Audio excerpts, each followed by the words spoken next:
السماء جلالا فأزيد أسراب الغيوم جمالا. بسم الله الرحمن الرحيم.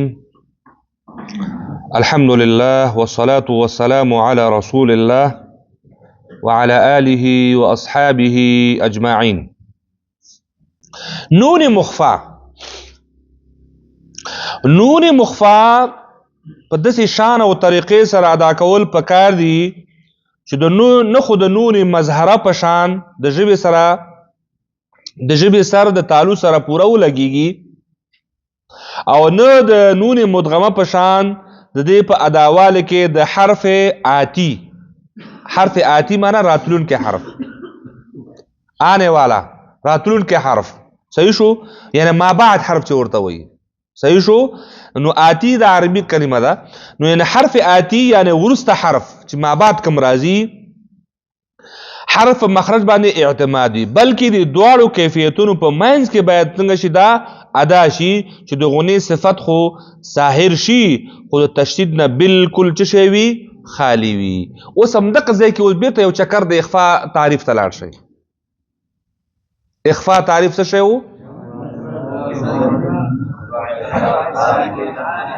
عار عن التشدید یا خال عن التشدید. صحیح شو؟ نو حرف پټ شي خو بغیر د تشدید نه، او ادغام کې سو مع التشدید، اظهار کې سو بالکل ښکارواله وو. نو ځکه خو وی چې اخفا الصفه بین الاظهار والادغام، دا یو حالت او یو کیفیت د په منځ د اظهار او د ادغام کې. اظهار کې هر څه ښکارا دي، ادغام کې هر څه پټ دي او دې کې نیم کله دي. دلته به نون وایي د ادا کولو په وخت کې مخرج طرف ته بزي خو پورا مخرج کې نه ظاهريږي، مخرج کې و پورا نه لګيږي، بلکې مخرج نه لږ فاصله کې څه کېږي پاتې کېږي، خو د تشدید نه مکمل خالی وي. لکه تاسو اوس وګورئ موږ چې ادغام کوو من یقول فمن یعمل، دا څه دي؟ دا تشدید ده کنه. او تاسو اوس اخفا ته راشي من قبل ان کنتم من شر، و دا ټول د تشدید نه شي دي خالی دي، خو مع بقاء الغنه غنه په کې څه شي وي باقی وي. نون به د خپل مخرج نه ادا کیږي خو پوره به خپل مخرج ته نه ورځي، یا د نون به د خپل مخرج نه د وخت ادا کولو کې الته نون د کم ځای نه ادا کیږي؟ طرف اللسان چې کله د ثنایی او رباعي او انیاب او ضواحک غاخونو سره ولګيږي، نو دغه لګولو کې وته په دغه وخت چې اخفاء ما بعد د اخفاء حرف ده نو د لګولو کوشش به نه کوي، بلکې دا وسه فاصله کې تینا ساتي. اوس مثلا ان کنتم وکړه تا ولګولا د اواز ټول مکمل پوزې ته ځي. مثلا ګورئ زه اول کې نه لګوم ګور ادا شو خو لږ نقص پکې راغی، اواز کې لږ کمی راغی. په دویم صورت کې زه لګوم اومکه مکمل لکه ساده غونه شو، ټول اواز چرته لاړله پوزې ته لاړله، ځکه تا خو هلته لاندې ژبه کېښودله که لاندې ژبه کېښودو نو اواز خو وتلی نه شي، اواز به چېرته ځي؟ نو پورته ځي، د پوزې لارې څه کېږي بیا راخارجېږي. او کله چې ته لږ فاصله کې پاتې شوله نو څه اواز پوزې ته ځي او څه په خوله کې باقي پاتې کېږي. فرق واضح شو انشاءالله. دی وایي چې دا قواعد دي د علم التجوید ماهر استادانو د ارشاداتو مطابق د کې لکه کار پکار ده چې ترڅو د ادغام د اخفاء او د اظهار ترمنځ فرق څنګه شي ښه واضح شي. د اخفاء په ځای باندې ادغام ونشي او د ادغام په ځای باندې اخفاء ونشي او اظهار کې چې دنو غنه راښکاره نشي او همدغه شان چې دنو نون ونه خوځېږي او سکته پکې را نشي. دا ټول هغه قواعد دي چې دا په عمل کې پیاده کول غواړي. کتاب خو درته ولیکل نو کتاب تاسو سره خو عملي کار نشي کولی. یو استاد ته د دې ضرورت ده چې ستا تلاوت یو استاد واوري چې آیا ستا ادغام درست ده، آیا ستا اخفاء درسته ده، آیا په اظهار کې اوس مشکل نه راولاړېږي. نو دا یو هغه سره پکار دي. نو د اخفاء ادا کولو سره صحیح طریقه وای همدا شو چې د ژبې سر د تالونه جدا خو هغه سره بالکل نږدې وساتل شي، یعنی جدا شي خو لږ نږدې ورسره نږدې دي شي ورسره خو لګول ورسره نه دی پکار. په دا شان چې د هغې تالو سره د معمولي شان لګاو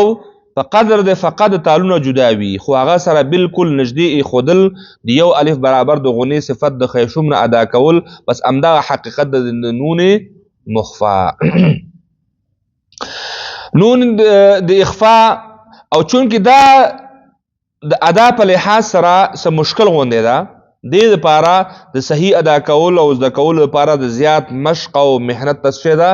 ضرورت ده. او د نون مخفا د اظهار په شان د ژبې سر تالو سره پورته لګول او ادا کول یا د ده په ادا کولو کې د وروسته حرف مخرج باندې اعتماد کول دا دواړه خبرې غلطي او د تحقیق نه لري خبرې دي. نون مخفا د اظهار په شان د ژبې سر تالو سره پورته لګول او د ادا کول یا د په ادا کولو کې د وروستي حرف په مخرج باندې اعتماد کول، دا وایي درسته خبره نه ده چې د هغې سره ولګوي، نو دا د تحقیق نه لري خبره. تحقیق خبره همدا شوله چې دا به مخرج ته نږدې کېږي خو د مخرج سره به لګېږي نه. آخر کې وایي چې مخکینی صورت ته خو اظهار مع الغنه بیا ویلی کېږي. دا پرون ما تاسو ته ویلي وو، یعنی کچیرته ته په اخفا کې دا ژبې سر د غاښونو سره یعنی خپل مخرج کې ولګی او غنه دې وکوله، نو دلته نون مخفا نه شوه بلکې نون مظهره شوه خو مع الغنه شوه. لکه مثلا ان کنتم یا من قبل یا من شر، دلته په ټولو کې ما دا ژبې سر د غاښونو سره ولګول، دلته ولګېده ته به ورته اخفا وایه خو دا اخفا نه ده، ځکه دا اظهار ده. نون خپل مخرج ته لاړ او ښه ښکاره لاړ او غنه دې ورسره وکوله، نو دې ته اخفا مع الغنه په ځای به ویلی کېږي اظهار مع الغنه، ځکه چې نون ښکاره شو. نون ته پټولو دپاره هغه دا ده چې دا به د هغې نه څه کې لرې وساتې، نو چې کله د لرې وساته نون به مخفا پاتې شي، نون به پټ پاتې شي او مع بقای الغنه غنه به ورسره هم تر یو حده پورې. دغه د اخفا کیفیت ده او په همدې باندې د ټولو علماو او د محققینو اتفاق ده. بل سوال دا وایي دا احکام نون ساکین او تنوین کې وقف او وصل دواړو حالاتو کې موندل کیږي یا چیرته یو حالت سره خاص دي؟ د نون ساکین او تنوین چې کوم احکام دلته ذکر شول یا دا وقفن او وصلن به یو شان وي او کله وي او کله نه وي. معلومه خبره چې کې تفصیل موجود ده، چې تفصیل موجود ده. ځنې په یوه کلمه کې وي، نو په یوه کلمه کې چې راغله نو خو وقف او وصل کې مشکل نه پیدا کیږي، او که په جدا کلمو کې راغلل نو وقف او وصل حالت کې بیا فرق راتلی شي. لکه اوس انعمت دا په یوه کلمه کې راغلی، نو دلته خو ته وقف کولی نه شي په ان باندې، نو چې وقف کوې نو چېرته به کوې؟ کلمې په آخر حرف باندې به کوې. نو که چېرته په آخري حرف باندې تنوین کې بیا کېدلی شي، نو تنوین کې چې راغی نو که چېرته وصل دې وکړو یو حالات به وي او که وقف دې وکړو بل حالات به وي. یعنې دا موږ داسې مطلقا نه شو بللی، بلکې دې کې موږ چې دې کې تفصیل موجود ده، دې کې جزئیات دي. نو هغه جزئیاتو ته خبره کوي، هغه دا دی چې اظهار خو چون حرف د اصل حالت نوم ده څنګه چې پورته بیان شو، او باقي درې صفات عارضه دي دې لپاره اظهار خو په وصل او وقف دواړو حالاتو کې کېږي، ځکه د حرف اصلي حالت ده. نو اصلي حالات په وصل کې همغه حالات وي او په وقف کې هم همغه حالات وي. داسې ده که نه؟ اوس مثلا انعمت او که انعم نو دواړو کې تلفظ یو ده، خو دا خو اوس په ان کې خو ته وقف کولی نه شي، دا خو وقف خپله مشکل لري، خو په ادا کې څه تغییر نه راځي ځکه دا د حرف اصلي حالت ده. لکه مثلا منهم، اوس که منهم یا منهم څه تغییر راغی؟ هیڅ تغییر رانغی، ځکه من د نون اظهار شو، اظهار دغه نون اصلي حالت ته ویلی کېږي، نو په اصلي حالت کې خو تغییر نه راځي، نو هغه که په وقف کې همغه حرف به او که په وصل کې همي نو همغه حرف ده. چون دا باقی نور چې دي د یو حرف دوی سره د یو ځای کېدو پیدا کیږي ادغام په صورت کې نون ساکین او تنوین نه وروسته د یرملون حروف اوس نون ساکین او بیا دا موږ ویل چې نون ساکین او تنوین کچې ته په یو ځای باندې راشي الته بخي د ادغام به صورت نه نیسی نو چې دوه کلمو خبره ده په اول کلمه کې چې تا وقف وکړو نو ادغام به صورت نیسی لکه مثلا من یقول من جدا کلمه ده او یقول جدا کلمه ده ته چې اوس وایي من یقول نو ادغام څه شو ختم شو وقف د وجه ادغام ختم شو او کچې ته وصل کین نو بیا چې راځي من یقول به ادغام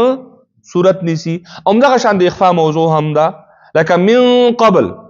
اوس من چې دا وایي جدا کلمه ده کنه مستقله معنا لري او قبل مستقله معنا لري نو دا که وقف وشي نو اخفاء د منځ ځي او که وصل وشي نو اخفاء څه کیږي باقی پاتې کیږي صحیح شو همدغه شان د اقلاب خبره ده من بعد یو حالت ده او که من بعد شنو بل حالت ده من که به وقف وشي او بعد به جدا ویل شي نو دغه صورتونه کې نو معلومه خبره دا شو چې اظهار د وقف او وصل کې یو شان ځکه یو شان چې هغه د حرف اصلي حالت ده او اصلي حالت په هر حالت کې باقی پاتې کیږي او دا نور چې صفات عارضه دي یو سبب باندې موقوف دي نو هغه سبب چې واقع نشي د نون ساکین او تنوین نه وروسته چې ادغام حروف را نشي چې دا سبب د ادغام صورت نیسی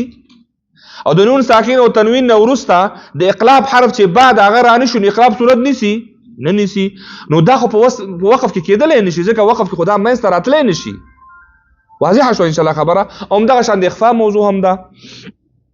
نو دلته اوس هم دغه خبره تسکیږي اشاره کیږي